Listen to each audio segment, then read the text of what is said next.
A high-level delegation from the United States is scheduled to arrive in Greenland on March 24, 2025, for a week-long visit. The delegation includes prominent figures such as Second Lady Usha Vance, National Security Advisor Mike Waltz, and Energy Secretary Chris Wright.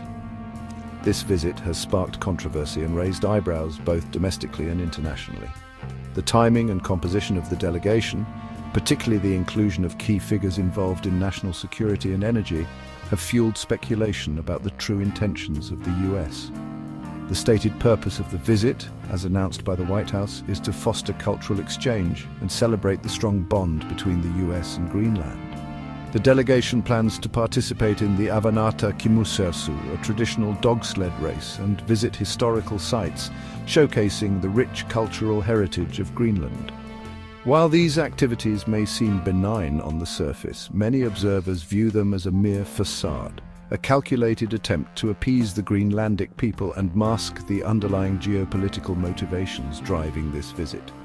The visit comes at a time when President Trump has been publicly vocal about his desire to acquire Greenland, citing its strategic importance and vast reserves of rare earth minerals. This has further fueled suspicions about the true nature of the US delegation's visit. The presence of National Security Advisor Mike Waltz, a known hawk and close confidant of President Trump, has done little to quell these concerns. The White House has gone to great lengths to emphasize the cultural aspect of the visit, portraying it as a celebration of the shared history and values between the US and Greenland. Second Lady Usha Vance, known for her advocacy for arts and culture, has been tasked with leading this effort. Her presence is meant to signal the US's commitment to understanding and appreciating Greenlandic culture. However, many in Greenland and beyond remain skeptical of these claims.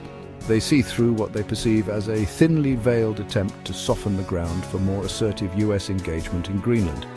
The timing of the visit, coming shortly after President Trump's renewed calls for annexation and amidst heightened geopolitical tensions, has only amplified these suspicions. The delegation's itinerary includes visits to historical sites that highlight the long-standing ties between the US and Greenland. However, critics argue that even these seemingly innocuous activities are imbued with a strategic subtext. They point to the fact that many of these sites are located near areas of potential resource extraction or military significance. The US delegation's visit has been met with a decidedly chilly reception from Greenlandic leaders. Prime Minister Mute B. Ajedi, in particular, has been a vocal critic, condemning the visit as highly aggressive and a blatant disregard for Greenland's autonomy. He sees the delegation, particularly the presence of National Security Advisor Waltz, as a not-so-subtle reminder of US power and its ambitions in the Arctic region. Public opinion in Greenland echoes the sentiment of their leaders. A recent poll revealed that a staggering 85% of Greenlanders oppose the idea of becoming part of the United States. This overwhelming rejection underscores the deep-seated desire for self-determination among the Greenlandic people and their resistance to becoming pawns in a geopolitical chess game. Ajedi and other Greenlandic leaders view the timing of the visit as particularly insensitive, coming on the heels of recent elections and ongoing negotiations regarding Greenland's future relationship with Denmark. They see it as a deliberate attempt by the Trump administration to exploit the political transition and advance its own interests in the region. Denmark, which maintains control over Greenland's foreign defense and security policies, has also expressed its unease over the US delegation's visit. While acknowledging the importance of the US as an ally, Danish Prime Minister Mette Frederiksen has emphasized the need to respect Greenland's autonomy and engage with the island nation in a respectful and collaborative manner.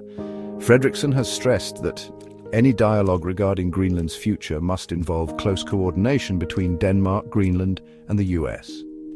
This firm stance underscores Denmark's commitment to upholding its responsibilities towards Greenland and ensuring that any decisions about the island's future are made through a transparent and inclusive process, respecting the will of the Greenlandic people. The Danish government has also expressed concern about the potential environmental impact of increased US activity in the Arctic region. Denmark has been a vocal advocate for environmental protection in the Arctic and has criticized the Trump administration's rollback of environmental regulations. Section 5. Political uncertainty in Greenland. The US delegation's visit comes at a time of political transition in Greenland.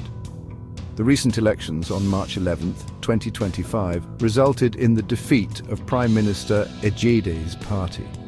While JD remains in office until a new coalition government is formed, the election results have injected a degree of uncertainty into Greenland's political landscape. The winning party, while also supportive of eventual independence from Denmark, favors a more gradual approach. This shift in political winds could complicate the US's efforts to advance its agenda in Greenland. The new government may be more cautious in its dealings with the US, particularly given the widespread public skepticism about US intentions. This political uncertainty makes the timing of the US delegation's visit even more questionable. Critics argue that the Trump administration is attempting to exploit this period of transition to exert influence and secure concessions from a potentially more amenable government. Section 6, the Arctic Prize, Why Greenland Matters. Greenland's strategic importance has grown exponentially in recent years, fueled by a confluence of factors including climate change, melting ice caps, and renewed great power competition. The Arctic region is home to vast untapped resources, including oil, natural gas, and rare earth minerals, making it an increasingly attractive prize for nations seeking to expand their influence and secure access to these valuable commodities. Greenland's location, situated between North America and Europe, gives it immense strategic value. It lies along the shortest air and sea routes between the two continents, making it a critical choke point for military and commercial traffic. The US, recognizing this strategic reality, has long sought to maintain a strong presence in Greenland. The Pituffik Space Base, located in northwestern Greenland, is a testament to the US's long-standing strategic interest in the Arctic. This base plays a vital role in the US's ballistic missile warning system and serves as a hub for scientific research in the region. The US sees its presence in Greenland as essential to safeguarding its national security interests and projecting power in a region of growing geopolitical importance.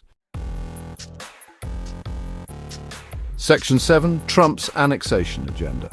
President Trump's interest in acquiring Greenland, while initially dismissed by many as outlandish, has taken on a more serious tone in recent months. Trump has repeatedly expressed his desire to add Greenland to the US.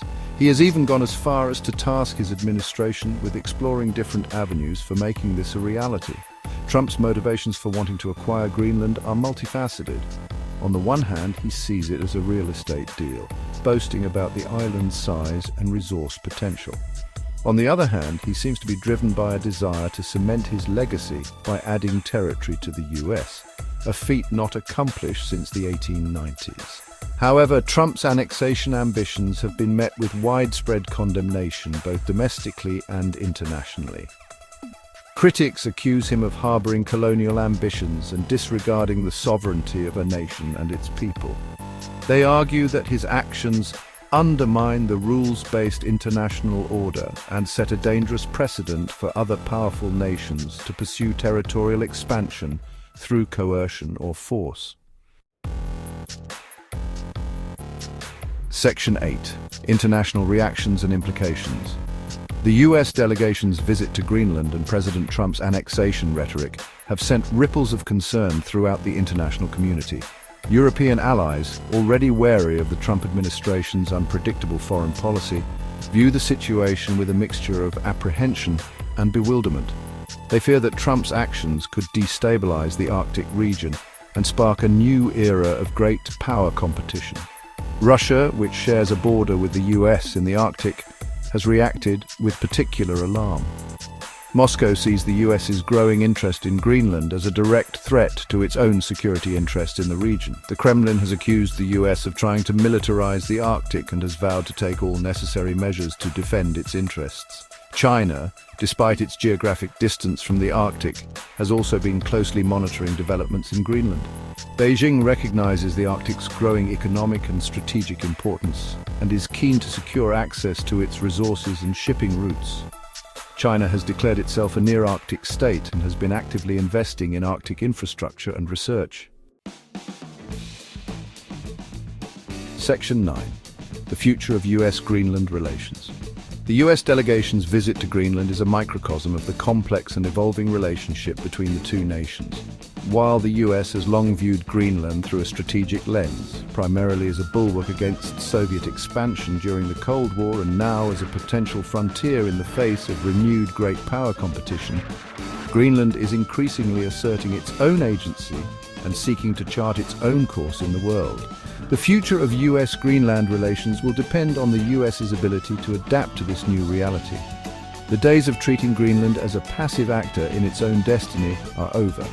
The US must engage with Greenland as an equal partner, respecting its autonomy and aspirations.